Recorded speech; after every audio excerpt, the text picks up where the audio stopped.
If there's one thing I took away from Anatomy of a Fall, it's that relationships are complicated.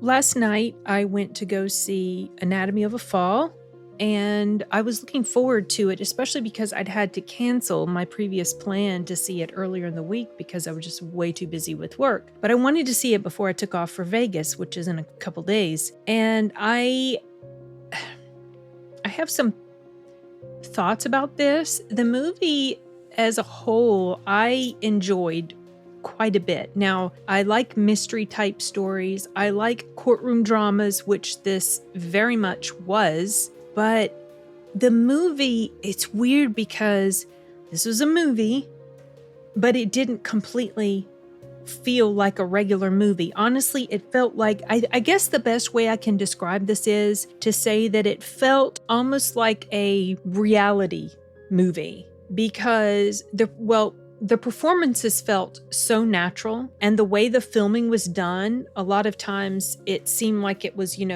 home video sort of shooting and, framing the shots and stuff. That it wasn't completely, you could tell it wasn't, but just the feel of the scenes came across as something being shot like a home video. The actors seemed to feel very comfortable in their surroundings. It was so natural the way they were acting that you felt like you were legit watching a docudrama or a documentary of this woman who's being put on trial for the suspicious death of her husband. If you've seen the trailer, you know that that's what this is about. Her husband is found dead outside and suspicion has come on her. Her son is not completely blind. He can see a little bit, but he literally stumbles across his father, and the investigation starts. There's this courtroom drama stuff that's happening. The son is called in as a witness to testify, and you're just pulled into this 2.5 hour documentary feeling type of story about this girl, this woman who is on trial for the murder of her husband. And so throughout the narrative,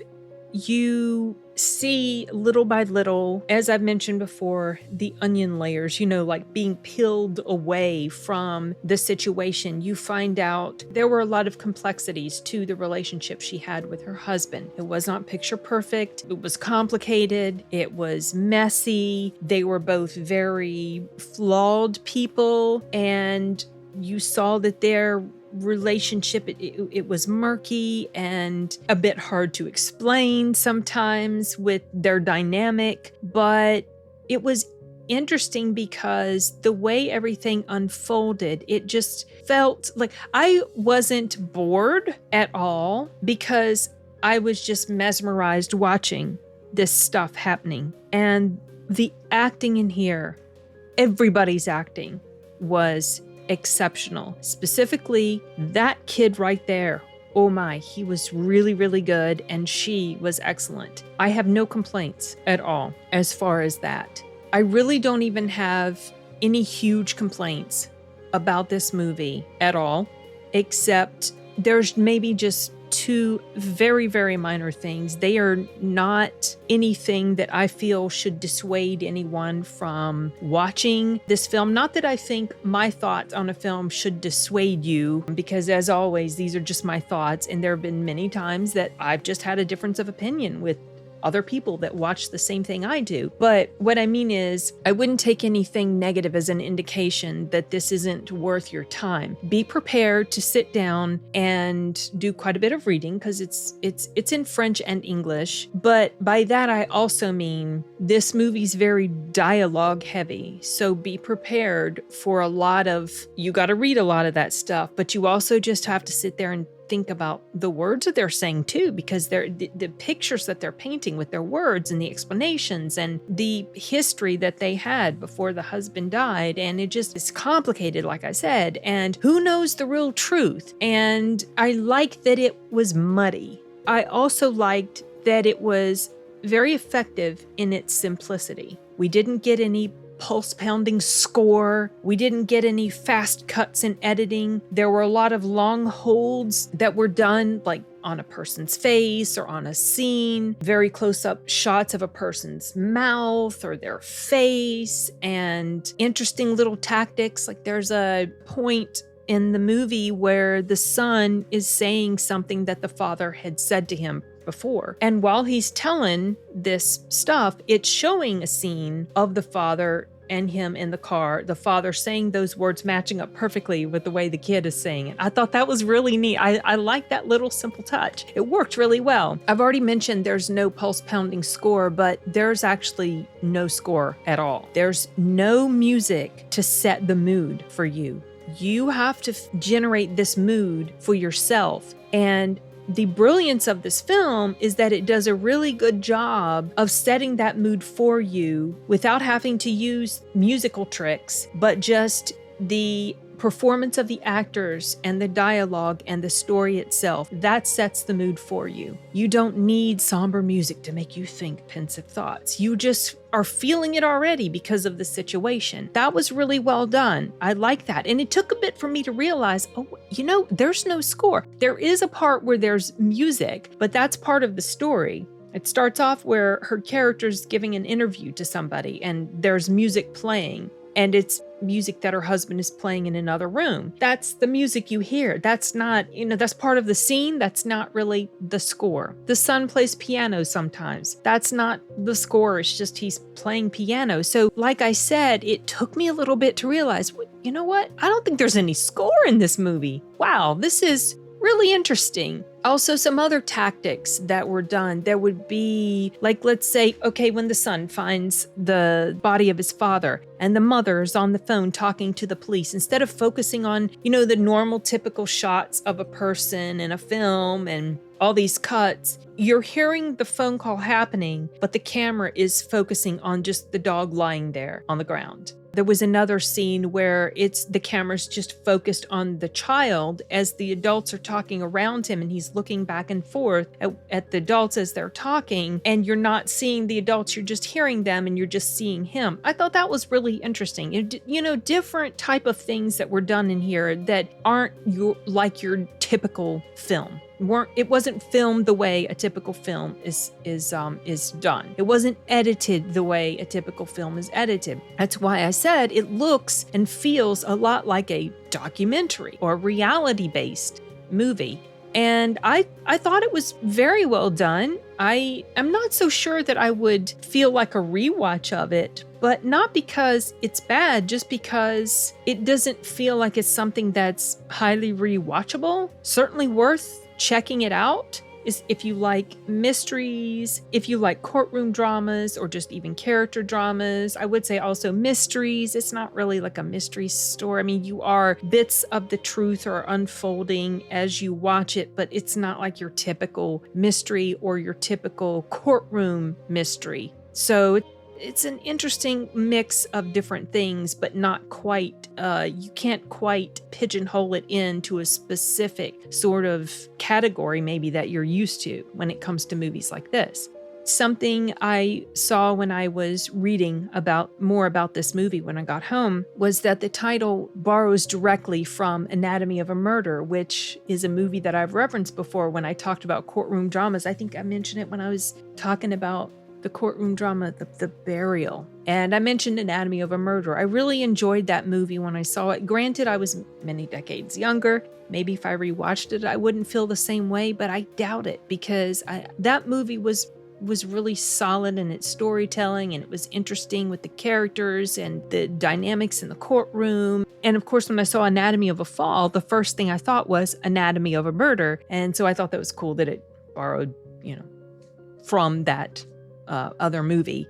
It's not a whodunit in the normal sense of the word, which is one of the reasons why this isn't something that can be easily pigeonholed into a specific genre. It's this interesting mix of different things. There isn't a huge climax. There is a bit of one, but it doesn't play out in the way that you're used to. So if you're going into this movie and you're expecting, now It does have a typical formula where you have the intro, you have the middle, and you have the end. It does have that, but it doesn't play out in the typical way that we're used to in most of the movies that are made, in that the climax, when it happens, it's not this big rousing peak of a moment, and then we have a little bit of something at the end.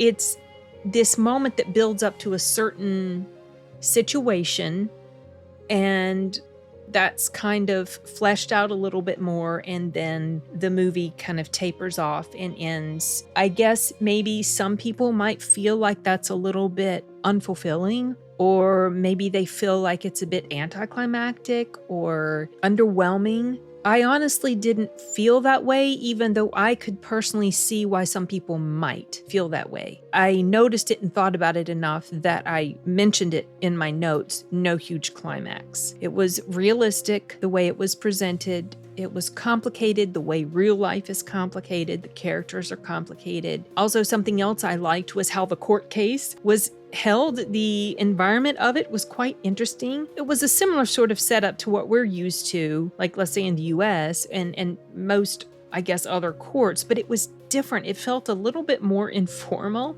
and I found that quite interesting. So those are, I believe, all of the pros. Oh, there was one thing I wanted to mention. There is a scene that happens with an animal. It was so convincing. I thought that this animal truly was very, very sick and about to die. And that was extremely disturbing to watch, because anyone who's had a pet that is suffering, you know what it looks like when it's happening. And that's exactly what it looked like with this animal. It made me feel very disturbed, and it bothered me so much that when I got home, I Googled it. How in the world did they film this scene? And I found an article or some mention about it. And the director, I think it was the director, said that this animal had been trained. This animal was trained in this scene. And the director said, you know how, like, when a human is upset and the animal wants to go to it and to comfort it and all this because it can tell the human's upset. Well, it was trained not to do that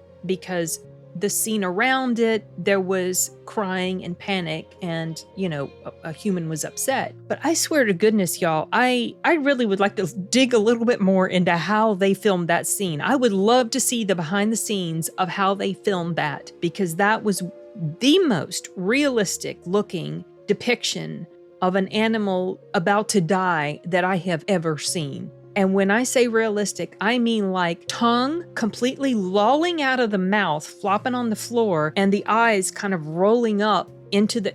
like, how in the heck? Was it CGI'd? I mean, honestly, you will have to see it to know what I'm talking about, and you will know it when it happens. But anyway, that was so impactful to me, I wanted to mention it to you guys. Not necessarily as a warning, well, maybe as a warning, but just because that's probably the one thing from this movie I'm going to remember the most, is that scene with that animal. So moving on to the cons, there's only two tiny ones, and one of them's not really necessarily considered a con, I guess. One is that this is not necessarily a big screen must. I mean, obviously, big screen experiences to me are the best, but this is something that I think works perfectly fine on a small screen. There's no glorious cinematic shots. There's no, like I said, this pulsating sound and score and stuff. This works fine on a screen at home. That could be perceived as a con, but it's not really. I just figured I should mention it. I'm not saying that to dissuade you from going to see it whenever or if ever it hits the big screen near you. Just that if you really are interested to watch it and you just can't, it's not anywhere near you, you can't make it to the theater or whatever, rest assured you're not going to be missing out on anything by watching it on the smaller screen. So I guess this brings me around to really the only actual con I have is that 2.5 hours, while I wasn't bored, there were moments where some of the scenes did feel like they dragged on a bit too much, or some of the holds on a person or a shot felt a bit too long and too draggy. Some of these scenes, for instance, with the son playing the piano, I mean, they gave you a better feel for him, but sometimes the scenes felt like, or sometimes those shots felt like they went on a bit longer than they needed to. Other lingering shots that could have been trimmed a bit. I'm not sure how much of that trimming would actually shrink the size down to a significant amount. And I'm not sure, besides that, anything I could pinpoint specifically that could be omitted or should be omitted. But yeah, those moments, it did feel like that could have been tightened just a bit. That's about really the only con I have about this movie, and it's not even a major one because, like I said, I was drawn into this story the entire time. I wasn't bored, but I did notice that it was, some shots were like, okay, let's move on to the next one because we've seen this long enough already. Maybe that was just because I'm so used to the typical style of filmmaking, and like I've already mentioned, this was not that. So it's minor. It's a minor thing. I don't think I have anything else, honestly. I thought my review was going to be a little bit tighter.